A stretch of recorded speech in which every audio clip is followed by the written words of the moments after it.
Okay, good morning. So we've got the next one of the kind of Hamlet series. This one should take us to the end of Act 4. So then you've just got kind of Act 5 to do to kind of close off the Hamlet stuff, and we'll have Gatsby bits to do. So we're covering with this one Act 4, Scene 5, Scene 6, and Scene 7. Okay, and there are various key bits that you need to be able to draw out from those. Um, Ophelia's madness and the kind of hidden symbols within it. So Ophelia goes mad, Ophelia runs around, she sings a lot, and she gives out a load of flowers. But in each case, there's a kind of hidden underlying symbolism that goes with it. With Act 4, Scene 6, it's a very, very short scene. Essentially, all it is Horatio reading a letter. So we just need to kind of consider what the bridging purpose of that is. And then Laertes is kind of key within our analysis of this section. This is where we see him kind of emerging as Hamlet's foil figure, and he kind of differs in his response. They've both now lost a father, and Laertes' response is essentially it stands in contrast to Hamlet, and he acts impulsively towards his revenge. But it does lead him down a potentially kind of dark path. Okay. So I kind of, it's cut off slightly by the video, but never mind. Flower symbolism is something you're going to find a lot in various forms of literature, not just in Shakespeare. When I posed this one in class, I posed it sort of as people going around the room, but you're all locked into your houses at the moment. So rather than that, you can decide the other people in your house, what kind of flower symbolism would you give to them? What flower would best represent them? Right, hopefully you've had a think about it. I've just been reliably informed that I would be a corpse lily, one of those flowers that smells like a dead, rotting animal to attract flies. Never mind. Right, okay. So, um, what you need to do, you need to either read or watch through next Act 4, Scene 5, and kind of have a watch through. Then I'll go through some of the general points around it. Okay, so just pause me, either read it or watch it through. Right, okay, so hope you've had a kind of read through, put it back into front of your mind. Key points for the scene. Gertrude, it's kind of following on from the closet scene. We are seeing Gertrude again. And she's kind of changed at this point. You want to look for kind of how she's showing that she's feeling guilt, that she's no longer as kind of secure in her position as before. It's also kind of showing guilt in relation to Claudius as well. Remember, he's shown this at other points, and also that he's kind of struggling to regain control. Hamlet's actions have led to the kind of the attack of Laertes, and he's desperately trying to regain control over the situation. And Ophelia too is kind of disrupting his control. She's sort of challenging his authority through her madness. Ophelia's madness is kind of similar to Hamlet's in many ways, although it's presented as a more genuine madness. This isn't just a false madness. She's not putting on an antic disposition in the same way as Hamlet is. But the statements that she's making arguably kind of draw out a truth around the kind of courtly people. So various different commentators have essentially said that, like Hamlet, she too can be viewed as a kind of a loud fool. She's able to draw out the follies of others through her madness, and actually she gains where she's been kind of suppressed in her voice earlier. She's now allowed to say things that she wasn't able to say before. And you can debate around her madness here. There are kind of two main readings of this. Either her madness can be viewed as kind of rooted within her father's death, or there are various allusions in the scene to a kind of loss of virginity and purity, which arguably have kind of led into her madness. So we were talking before, you were kind of put on lockdown about the Kenneth Branagh version and the fact that he kind of plays out within his version a sort of overtly a sexual relationship between Ophelia and Hamlet. So here, this is probably one of the key moments where it's kind of made more overt than ever anywhere else in the play. It's cut off slightly here, never mind. Laertes also is important here in that within Laertes' response, he becomes a foil to Hamlet. He is different to Hamlet. He's impulsive. He instantly attacks. He challenges Claudius directly. He's there with his sword out, kind of screaming at him. So the first thing that we're going to kind of deal with within this scene is the flower imagery itself. The first two flowers that she kind of gives out are more clearly for Laertes. You get the rosemary, which she describes as for remembrance, potentially implying that she is kind of going to die, or kind of as remembrance of the father. And pansies for thought. Again, a bit ambiguous as a symbol here, but potentially kind of suggesting that she's encouraging him to think about his actions, to not act in quite such an impulsive way. What I want you to do, and it shouldn't take you too long, go to the area in the scene where she's kind of giving out the flowers. The fennel, the rue, the daisy, the violet, they are less clear in terms of who she's giving them to. I want you to decide who you think she's probably giving them to and why. The fennel represents flattery, the rue repentance, the daisy for love or unrequited love, and the violet for fidelity. Okay, so just spend kind of 5 minutes deciding who you think those are kind of directed to. Okay, so with the fennel, again, it's unclear, but for flattery, she potentially gives this to the king, indicating that those around him are simply fawners, flatterers. She might give it to one of the random unnamed members of the court, implying their flattery for the king.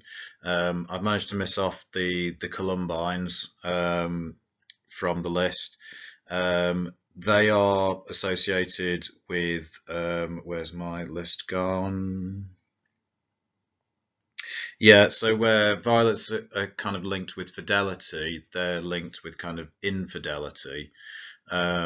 So potentially to the queen, these, potentially to, she sort of says, and Columbines, yeah, possibly to the king, in that he's not been, his sort of his infidelity to his brother, his inconsistency there with the murder. It's unclear.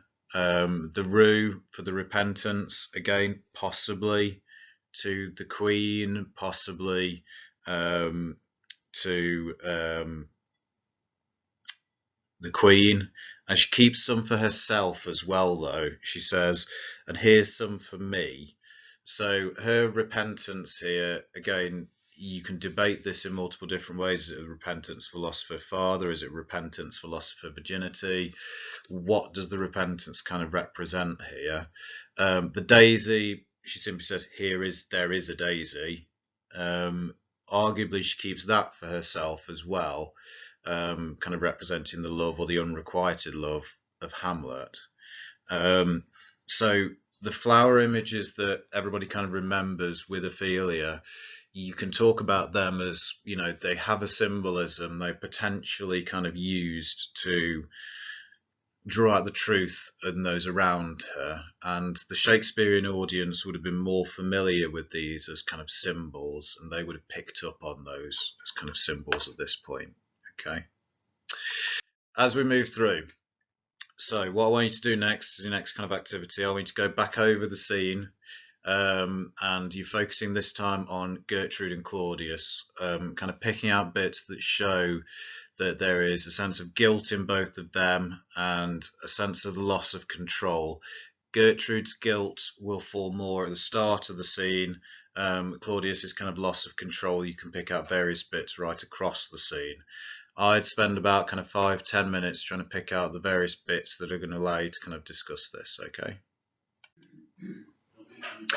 Right. Okay. So, if you look towards the kind of the start of the scene as you're kind of going through this, you get the gentleman, the messenger, describing kind of Ophelia here, and Ophelia's kind of actions create a threat. They disrupt the stability of Gertrude and Claudius's kind of way of life, essentially. Her speech is nothing, yet the unshaped use of it doth move the hearers to collection. So the gentleman's saying, well, her speech doesn't really seem to mean anything, but it is kind of affecting people. They are listening to it. They yawn at it and botch the words up fit to their own thoughts, which, as her winks and nods and gestures yield them. So there is the implication that they're kind of taking Ophelia's words and they're using them to fit their own suspicions, their own kind of ideas, and she's simply reinforcing this. So there's a threat from Ophelia and the kind of madness that she's producing even before the introduction of Ophelia as a figure.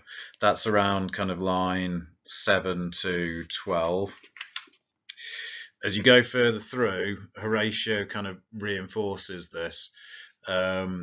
She may strew dangerous conjectures in ill-breeding minds, where Ophelia's actions may lead to a kind of danger, essentially, in the minds of the general public at large. Her actions are going to lead them to kind of respond in different ways.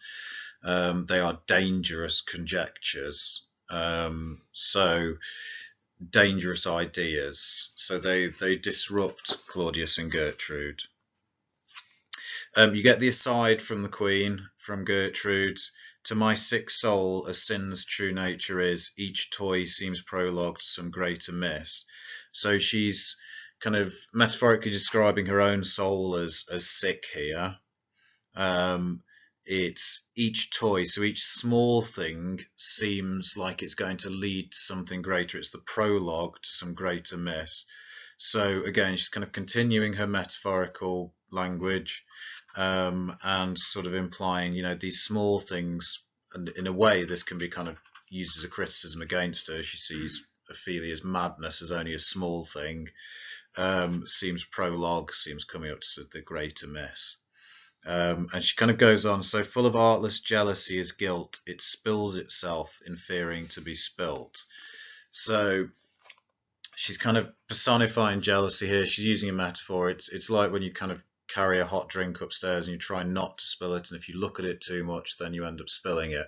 She's implying that jealousy works in the same way, where people are kind of so worried about it, or guilt even rather than jealousy. It's full of artless jealousy is guilt, where people are so worried about their state of guilt that they try to hide it. Actually, it comes out more.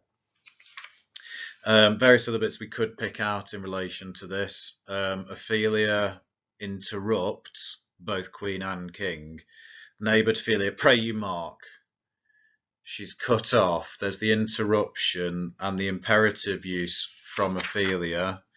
And the same with the King. He begins, pretty Ophelia, and then she cuts him off. Indeed, without an oath, I'll make an end on it. So for both of them, there's this kind of challenge within it. And the challenge and the loss of control progresses as the scene goes through. You get the reference to the people. So this is kind of, we're right the way further through now, we're on line 81. And the people muddied, thick and unwholesome in thoughts and whispers for good Polonius's death, and we have done but greenly in hug a mugger to inter him. So they've tried to kind of secretly dispose of Polonius, but the King now recognises it kind of retrospectively. They've done it greenly, so they've done it badly, to kind of hide him in haste. That's what hugger mugger means in this kind of context. And the people have become suspicious. They are rising up against Claudius. And this all culminates with the entrance of Laertes. You get the kind of the stage direction and noise within, which is the sound of fighting within the castle, within the keep. The messenger comes in. Claudius demands his guards, as you're kind of on about line 96 here. Where is my Switzers? Let them guard the door. What is the matter? And the matter is that Laertes has entered the castle in force. Claudius will manage to regain control slightly, but the stage direction, the kind of the interrogative, the imperative is Claudius desperately seeking to regain control over the situation. And the messenger simply serves to reinforce this. The messenger who's come in along with the noise. The ocean, overpeering of his list, eats not the flats with more impious haste. The young Laertes in a riotous head. So Laertes is like the rising tide. There's the analogy to the rising tide, something unstoppable, and so too is Laertes in his entrance to the castle. And he overbears your officers. The rabble call him Lord. And as the world were now but to begin, antiquity forgot, custom not known, the ratifiers and props of every word, they cry, choose we, Laertes shall be king. So there's a real disruption here. They are forgetting tradition, they're forgetting antiquity, and they're proclaiming Laertes as king. So Claudius is in a genuine sense of danger around his own position here, and he genuinely is losing control. Right, so there are various other bits we'll kind of pick up on in relation to this, go through, but you should have found bits along those kind of lines. Right, so the next bit we'll kind of look at is Laertes, him as direct and decisive, as a kind of foil figure to Hamlet. So you want to use the kind of, from Laertes' entrance, how do we see him reacting differently? How could you talk about him as kind of challenging the perceptions of the king? How do we see him, far more impatiently, far more kind of violently interacting? Okay, so spend kind of 5-10 minutes ago and pick out what you can. I will then point out some key features around it. Okay, so in terms of kind of Laertes, just think about his entrance here, where we've seen Hamlet alone a lot of the time. Hamlet kind of wanders alone, he talks alone, he's a kind of isolated individual, with the exception of kind of Horatio.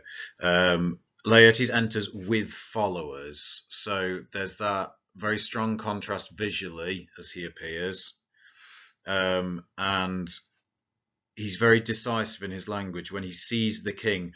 "O thou vile king, give me my father." So as opposed to kind of more passive aggressive insults of Hamlet, or the use of his kind of antic disposition to mask his insults, Laertes is far more direct, and he imperatively orders Claudius, "Give me my father. Where is his body? Where is his corpse?" And he kind of then uses this extended imagery to suggest that if he doesn't act in revenge, then essentially he's the bastard child. He's not truly his father's son. The drop of blood that's calm proclaims me a bastard. So this drop of blood is personified. He is essentially saying that to not act would be a betrayal of his father.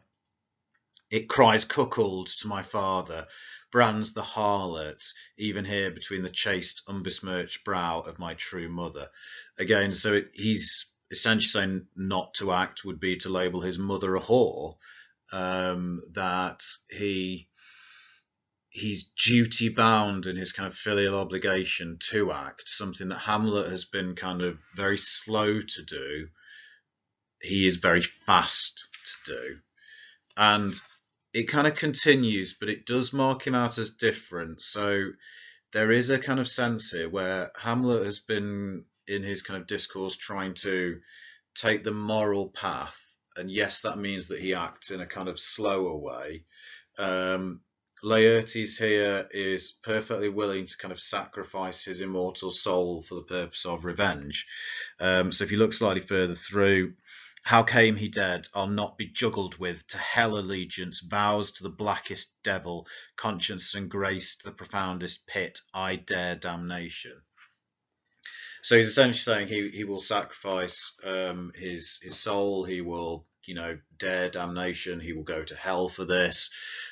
He's not concerned in the same way as Hamlet about the morality, about what's driving him to this point. So as you're looking at him, he's different, and there's something maybe admirable. And Hamlet is kind of, you know, jealous of those who act decisively. We've seen that before with the Fortinbras soliloquy, but he is, through his kind of action, essentially kind of sullying himself morally. Okay.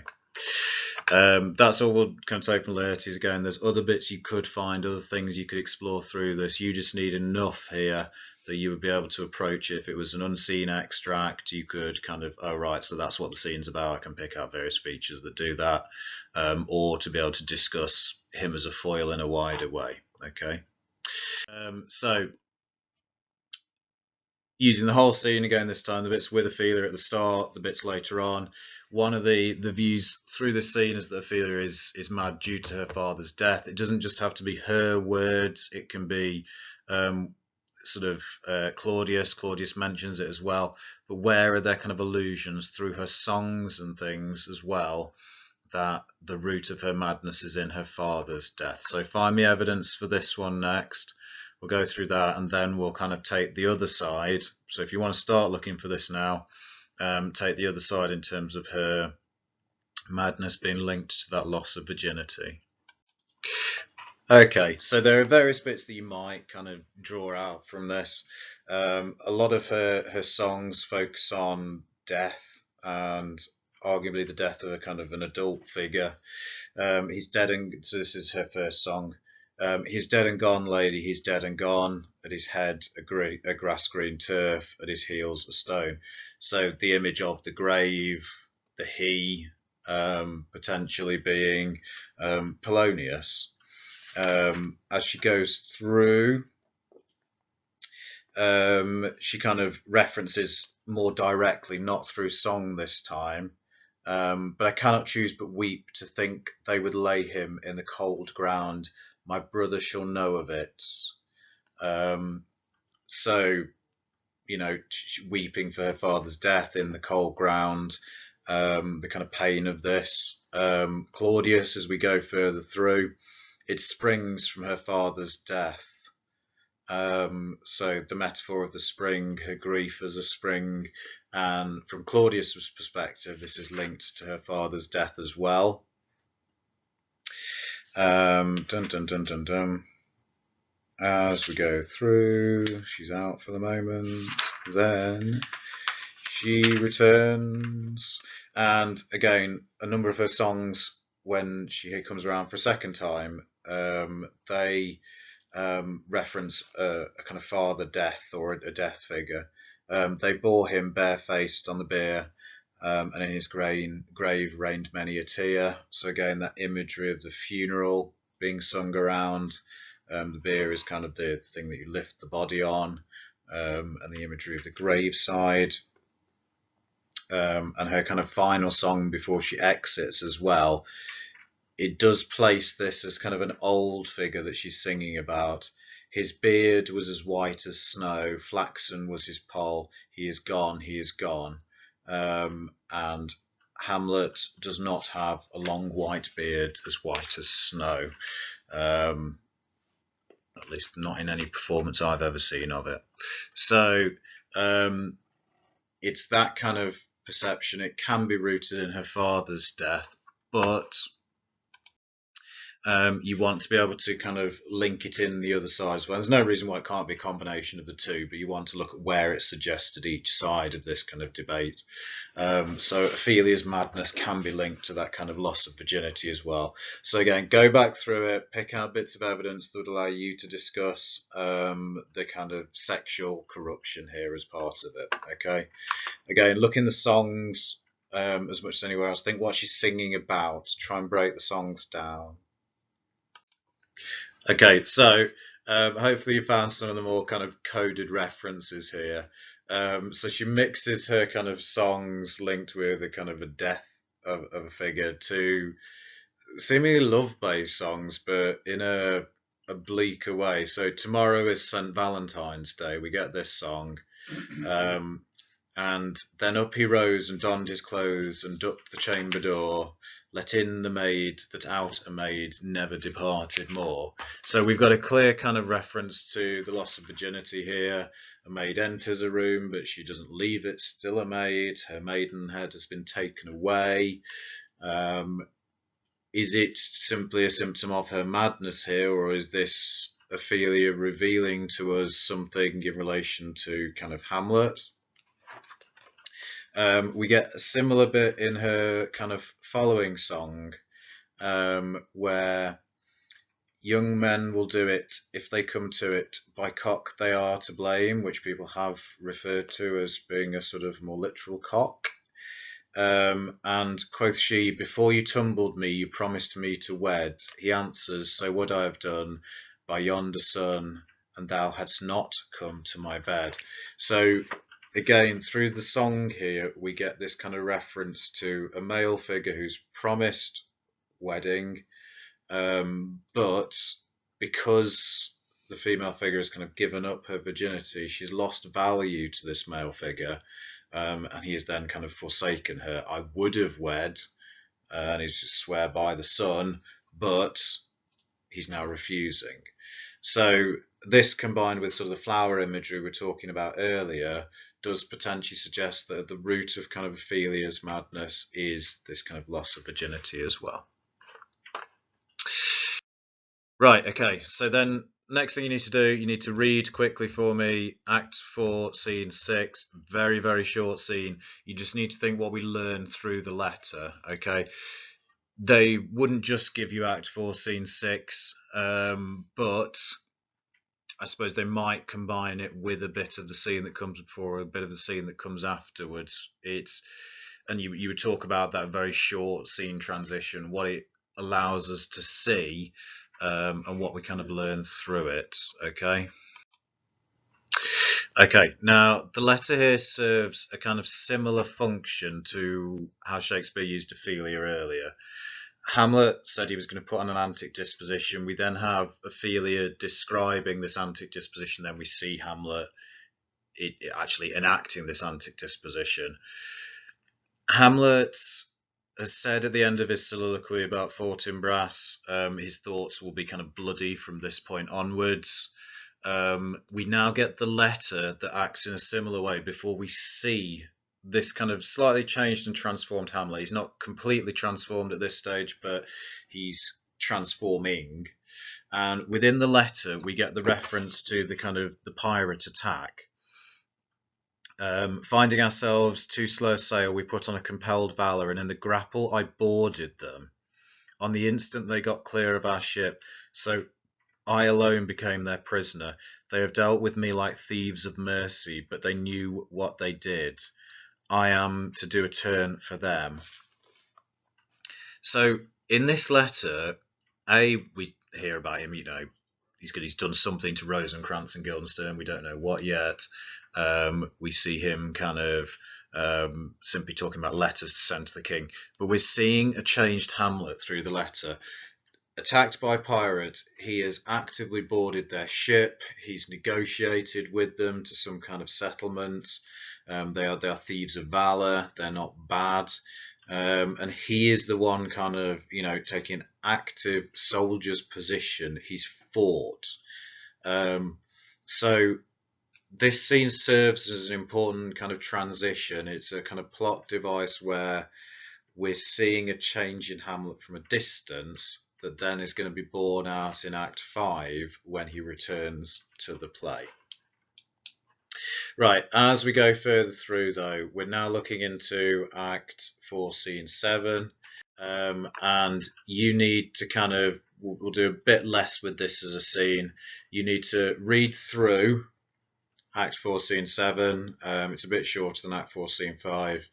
And think in terms of dramatic irony. So, what are we aware of that Laertes is unaware of? Think about the continuation as well of Laertes as kind of that foil character, and just try to be able to talk about, well, what specifically is Claudius's plan? Is it depicted as a moral plan, or is it something that's, you know, the audience is going to respond and kind of identify as immoral? Okay.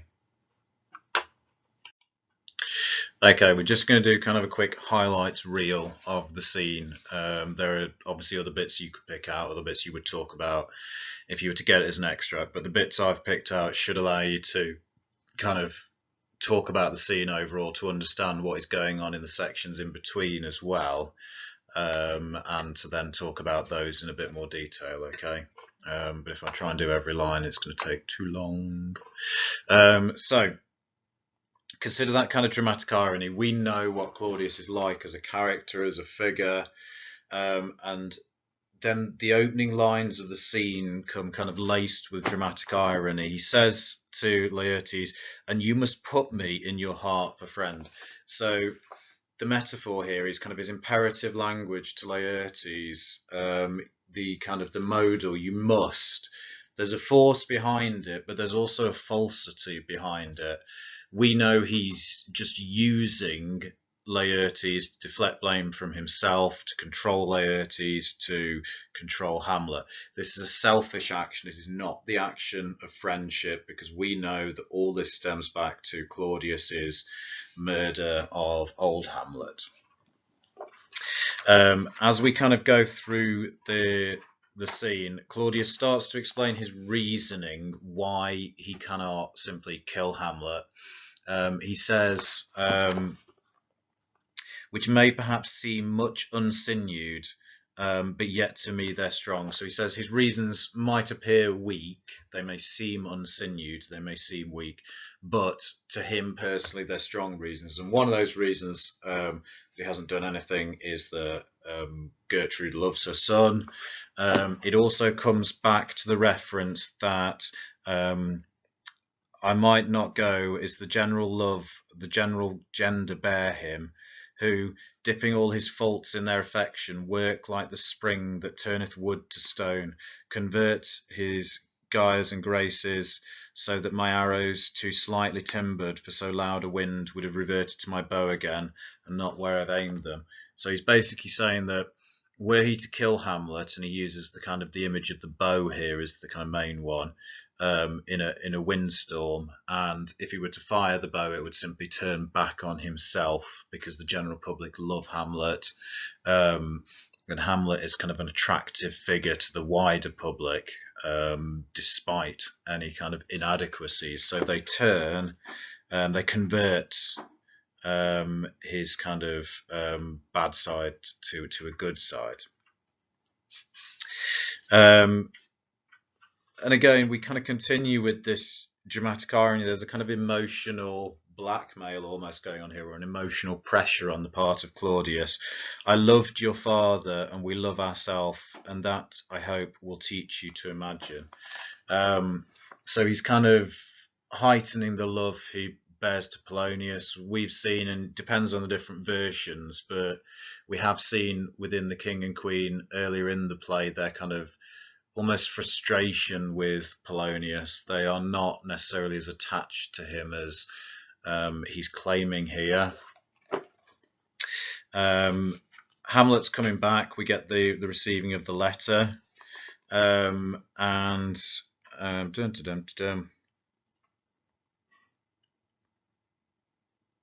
yeah, Laertes kind of is kind of aroused by this again.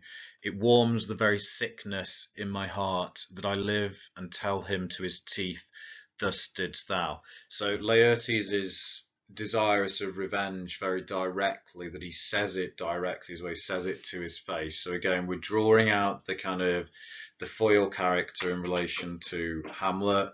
He is different. He's more direct here. And in terms of the plan itself, you get the kind of the long build up to it. You get the reference to, well, I once saw this kind of French guy and he was pretty good at horse riding, is the general gist to it. And he then says, well, this French fellow who is named Lamorde, he supposedly made kind of a report of Laertes and how good he is at sword fighting. And this kind of made Hamlet jealous. So we're kind of right around kind of line 100 or so. Sir, this report of his did Hamlet so envenom with his envy that he could nothing do but wish and beg your sudden coming over to play with you. Now out of this. So Hamlet is jealous of the kind of Laertes' ability with the sword, and he seeks to kind of test his own abilities and his own masculinity against this. And it's from this that the plan will kind of come. But Claudius kind of heightens the immorality that goes with this. It starts off with the initial kind of emotional blackmail. So we get, Laertes, was your father dear to you, or are you like a painting of a sorrow, a face without a heart? These rhetorical questions are meant to enrage Laertes, to kind of suggest that, you know, if he's truly sorrowful for his father, then he should act in whatever means necessary to avenge him. And Claudius appears successful in this kind of heightening of Laertes' kind of desires for vengeance. He kind of questions, what would you undertake to show yourself indeed your father's son more than words? And Laertes responds, to cut his throat in the church. So think with Hamlet how he's been different to this. He's approached Claudius from behind when Claudius has been praying, and he's held off his revenge. He could have taken revenge at this point, but he's held off from his revenge. And now we have kind of Laertes doing the opposite. He says he would cut his throat in a church. This would not stop him from acting. And the king is in agreement with him here. No place indeed should murder sanctuarize. Revenge should have no bounds. So you should be able to take revenge anywhere. They both show an immorality that Hamlet has kept away from. Hamlet has managed to preserve himself from. And the plan itself is immoral. The plan itself is all based on deception. A sword unbaited and impassive practice requite him for your father. So the first part of the plan is that Laertes will not have a blunted sword. Laertes will have a sharp sword. Laertes then continues the plan. I'll anoint my sword. I brought an unction of a mountebank, so mortal that but dip a knife in it, where it draws blood, no cataplasm so rare, collected from all simples, have the virtue under the moon, can save the thing from death. He's saying he's now going to poison the sword as well, so that any blow from the sword is mortal, whether it be but a scratch or a kind of true stab. And even the king kind of continues this. If he by chance escape your venom stuck, our purpose may hold there, in that he's going to poison the wine as well. Now, across the play, you've got kind of imagery associated with poison. So the kind of poison here, and the poison is always tends to be associated with kind of evil action or kind of deceptive action. So Hamlet, old Hamlet, has been poisoned in the orchard. You get a lot of more general poison images.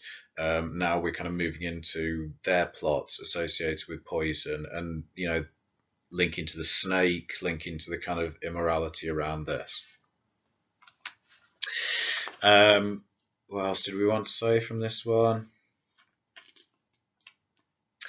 That's pretty much, I think, all we're going to say at the moment from this one. We're going to cover the last bit in relation to Ophelia when we look at Act 5. Okay.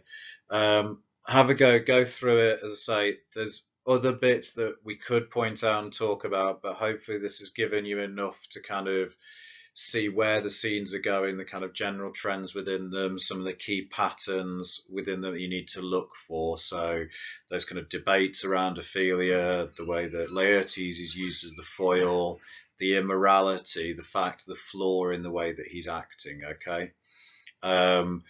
Tomorrow, I'll send out some more stuff just to kind of re-go over it, and then next week I will do some stuff around Act 5 for you to be going on with as well. Okay, toodaloo for now, people.